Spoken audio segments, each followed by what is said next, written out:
Kitty Telugu కథలకు స్వాగతం. అందరికీ నమస్కారం అండి. కథలోకి వెళ్ళే ముందు మీరు నా ఛానల్ని కొత్తగా చూస్తున్నట్లయితే సబ్స్క్రైబ్ చేసుకొని సపోర్ట్ చేయగలరని ఆశిస్తున్నానండి. సబ్స్క్రైబ్ చేసుకోరు ప్లీజ్. ఇక కథలోకి వెళ్దామండి. ఈ కథను నేను ప్రజాశక్తి పత్రిక నుంచి తీసుకున్నానండి. కథ పేరు అనుబంధాలు. రచయిత కత్తిమండ ప్రతాప్ కుమార్ గారు. ఇక కథలోకి వెళ్దామండి. హైదరాబాద్లోని ప్రశాంత్ నగర్ ఆ కాలనీలో రిటైర్డ్ హెడ్ మాస్టర్ రామచంద్రయ్య ఇంటికి శాంతి నిలయం అని పేరు పెట్టుకున్నారు. క్రమశిక్షణతో తన 3 పిల్లలను ప్రయోజకులను చేశారు. పెద్దవాడు అమెరికాలో సాఫ్ట్వేర్ ఇంజనీర్, రెండోవాడు ముంబైలో బ్యాంక్ మేనేజర్, కూతురు బెంగుళూరులో మల్టీనేషనల్ కంపెనీలో కీలక బాధ్యతల్లో ఉంది. అందరూ సెటిల్ అయ్యారు. ఆదివారం ఉదయం రామచంద్రయ్య తన ఇంటి వరండాలో కూర్చుని వీధి వైపు చూస్తున్నారు. ఆ వీధి అంతా పెద్ద పెద్ద భవంతులు, రంగురంగుల కార్లతో కలకలలాడుతోంది. కానీ ఆయన మనసు మాత్రం ఏదో వెలితిగా ఉంది. రామచంద్రయ్య దీర్ఘాలోచనలో పడ్డాడు. పిల్లలందరూ ఉన్నత చదువులు చదివి స్థిరపడినా ఏదో తెలియని బాధ మనసును పిండేస్తోంది. పెన్షన్ వస్తున్నా పిల్లలు నెలకు సరిపడా డబ్బులు పంపిస్తున్నారు. కానీ ఆయనతో మనసారా మాట్లాడే బంధం మాత్రం ఇప్పుడు కరువయింది. ఒకప్పుడు పిల్లలతో కలకలలాడిన ఇల్లు ఇప్పుడు వెలవెలబోతోంది. ఆ ఇంట్లోని మనుషుల మధ్య బంధాలు కరువై చాలా కాలమే అయ్యింది. ఉదయమే అన్నీ తలుచుకుంటున్న రామచంద్రయ్య మనసు మూగగా మారింది. కళ్ళజోడు తీసి జ్ఞాపకాల కన్నింటినీ తుడుచుకున్నాడు. లోపల నుండి ఆయన భార్య శాంతమ్మ మోకాల నొప్పులతో ఇబ్బంది పడుతూనే కాఫీ కప్పు పట్టుకొచ్చి ఇచ్చింది. ఏమండి, ఇవాళ ఆదివారం కదా, మన కరణ్ ఫోన్ చేస్తాడేమో చూడండి, వారం దాటిపోయింది వాడితో మాట్లాడి అంది ఆశగా. రామచంద్రయ్య ఫోన్ చేతిలోకి తీసుకున్నాడు. వీడియో కాల్ కనెక్ట్ అయ్యింది. అమెరికాలో అప్పుడే రాత్రి అవుతోంది. అవతలి వైపు కొడుకు కరణ్ కారు డ్రైవ్ చేస్తూ కనిపించాడు. హాయ్ నాన్న, ఏంటి ఈ టైంలో కాల్ చేశారు? నేను క్లబ్కి వెళ్తున్నాను, చాలా బిజీగా ఉన్నాను అన్నాడు. ఏం లేదురా, అమ్మకి కొంచెం నీరసంగా ఉంటే నిన్ను చూడాలని కాల్ చేయమన్నది. నాన్న, అక్కడే పక్కనే సూపర్ స్పెషాలిటీ హాస్పిటల్ ఉంది కదా, వెళ్ళొచ్చుగా. నేను మొన్ననే డబ్బులు పంపించాను కదా, ట్రీట్మెంట్కి ఏ లోటు లేకుండా చూసుకోండి. అంతేకాని ఇలా చిన్న చిన్న విషయాలకు కాల్ చేసి నన్ను స్ట్రెస్ చేయకండి ప్లీజ్, కొంచెం విసుగ్గానే చెప్పాడు కరణ్. సరే బాబు అనే లోపే ఫోన్ కట్ అయింది. శాంతమ్మ కళ్ళల్లో నీళ్లు సుడులు తిరిగాయి. డబ్బులు పంపిస్తే బాధ్యత తీరిపోతుందా? కాసేపు అమ్మా బాగున్నావా అని అడిగితే ఆ మందుల కంటే ఎక్కువ పని చేసేది కదా అని వాపోయింది. వాళ్లకు ఏవో పనులు ఉంటాయిలే శాంతం, మనం డిస్టర్బ్ చేయకూడదులే. పైగా అమెరికాలో ఇప్పుడు రాత్రి కదా. ఏమీ అనలేక రామచంద్రయ్య నిట్టూరుస్తూ అన్నాడు. సరేలేండి, అమ్మాయికి చేయండి, పోనీ దానితోనైనా మాట్లాడదాం అంది భార్య. కూతురు శ్రావణికి ఫోన్ చేశాడు. హలో నాన్న. ఫోన్ లిఫ్ట్ చేసింది. శ్రావణి, ఎలా ఉన్నావురా అడిగాడు తండ్రి. బాగానే ఉన్నాను. ఇదిగో అమ్మ మాట్లాడుతుంది అట. నాన్న, నేను తర్వాత మాట్లాడతా, నేను కిట్టి పార్టీలో ఉన్నాను. అది కాదమ్మా, వచ్చే నెల మీ అమ్మ పుట్టినరోజు కదా, ఒకసారి వచ్చి వెళ్తారని. పైగా దానికి ఆరోగ్యం బాగోవడం లేదురా. అబ్బే కుదరదు నాన్న, పిల్లలకి ఒలింపియాడ్ ఎగ్జామ్స్ ఉన్నాయి. కావాలంటే మీకు రిసార్ట్ బుక్ చేస్తాను, మీ ఇద్దరు వెళ్ళి ఎంజాయ్ చేయండి.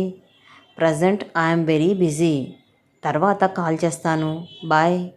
సడన్గా ఫోన్ పెట్టేసింది కూతురు. ఫోన్ పెట్టేసిన రామచంద్రయ్యకు ఒక్కసారిగా శూన్యం ఆవహించింది.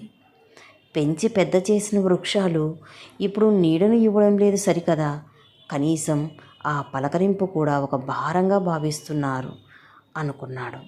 ఇద్దరూ ఒకరి ముఖాలు ఒకరు చూసుకున్నారు. శాంతమ్మకు ఏడుపు వస్తున్నా దాచుకుంది. కన్నీళ్లు రెప్లమాటునే ఉంచేసుకుంది. పోనీ రాజేష్కైనా చేసి మాట్లాడదామని రెండవ కొడుకుకు కాల్ చేశారు. వాడి నుంచైనా చిన్న ఓదార్పు మాటలు వినొచ్చు అని. మొదటి రింగుకు ఫోన్ ఎత్తలేదు. కాసేపు ఆగి రెండవసారి వీడియో కాల్ చేశాడు తండ్రి. రాజేష్ ఫోన్ ఎత్తాడు. నాన్న, చెప్పండి. ఏం లేదురా రాకేష్, అమ్మ నేను ఇక్కడ ఒంటరిగా ఉన్నామనిపించింది. అందరం కలిసి కాసేపు మాట్లాడుకుంటే బాగుంటుందని. నాన్న, నా షెడ్యూల్ నీకు తెలుసు కదా. సర్లే, మనీ ఏమైనా కావాలా? మొన్ననే కదా పంపించాను అన్నాడు.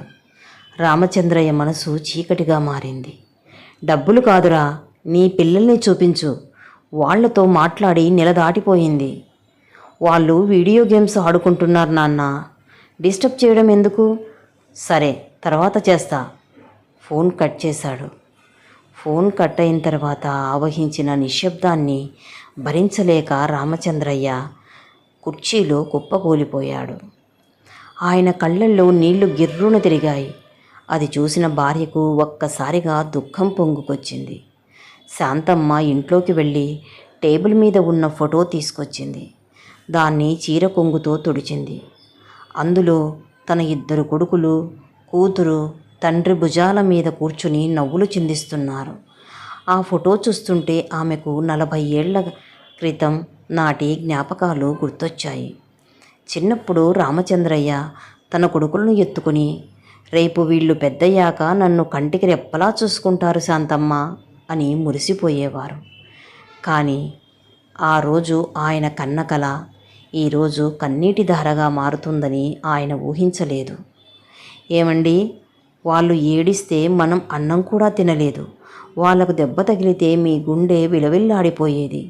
భుజాల మీదకు ఎత్తుకుని ఊరంతా తిప్పారు కదా. మరి ఇప్పుడెందుకిలా? డబ్బులు అడగడం లేదు కదా. ఒక్క నిమిషం మనతో మాట్లాడితే వాళ్ళ సొమ్మేం పోతుంది?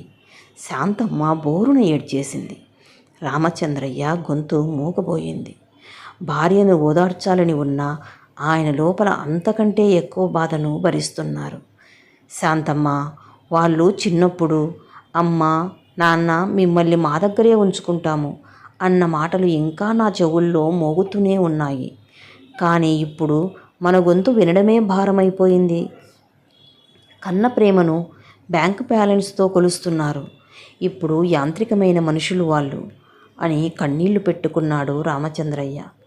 ఇద్దరూ ఒకరినొకరు పట్టుకుని చిన్నపిల్లల్లా బోరున ఏడ్చారు. ఆ వరండాలో గోడలే వారి ఆవేదనకు సాక్ష్యంగా నిశ్శబ్దంగా ఉండిపోయాయి. బయట ప్రపంచానికి వారు ధనవంతులైన తల్లిదండ్రులు. కానీ ఆ 4 గోడల మధ్య వారు అనురాగం కోసం అలమటించే నిరుపేదలుగా మిగిలారు. సరిగ్గా అప్పుడే గేటు తీసుకుని లోపలికి వచ్చాడు మురళి. ఎప్పుడో 10 ఏళ్ల క్రితం ఆ ఇంట్లో తోటమాలిగా పనిచేసిన రంగన్న కొడుకు మురళి. ఇప్పుడు ఒక చిన్న మెకానిక్ షెడ్డు నడుపుకుంటున్నాడు. అయ్యగారు బాగున్నారా? మా నాటుకోడి గుడ్లు తెచ్చాను. అమ్మగారికి బాగోలేదు కదా, తినండి బాబు, బలం వస్తుందని తెచ్చాను అని అన్నాడు మురళి.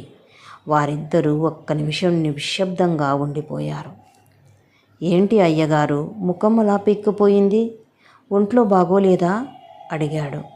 ఏం లేదులే మురళి, వయసు మీద పడుతుంది.